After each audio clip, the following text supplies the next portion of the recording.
Bilirsən bilmən bu şəhərdə bir də yağışlı gecədir. Yağış yağır bu ki göyü sevgimizə heyrət edir. Bəlkə yağan yağış deyil, könlümüzün həsrətidir. Həsrətidir. Bugün göylər nəğmədir, ürəyində sözü varmış. Bu məhəbbət nəğməsini görən hardan bilir yağış. Yağış yağır bu ki göyü sevgimizə heyrət. Bəlkə yağan yağış deyil, könlümüzün həsrətidir. Həsrətidir.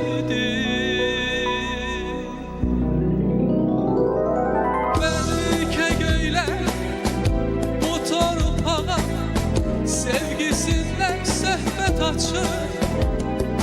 Yağış yağır bu şəhərin gözlərindən yuxu qaçır. Bu şəhərdə, bu yağışda, bu gecədə bizimkidir. Bu gecədən bir sabaha sən bizimkidir.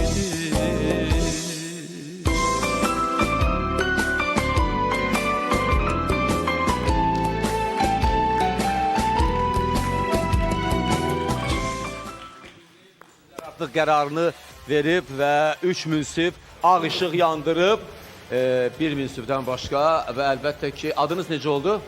Adım Arzuman. Arzuman bəy, seçim sizdədir.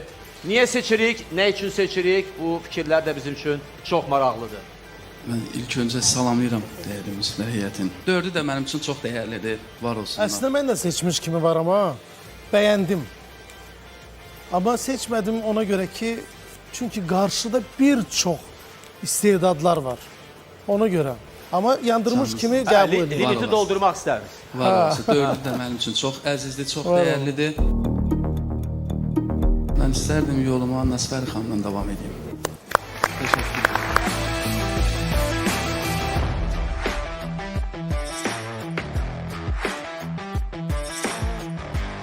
Amma bir şey deyim, İrfan ümid edirik ki, görünüşündən uyğun gəldi. Mən demişdim ki, düz seçim eləməmsən. Amma İrfandan sonra dedim, yo, yaraşdı.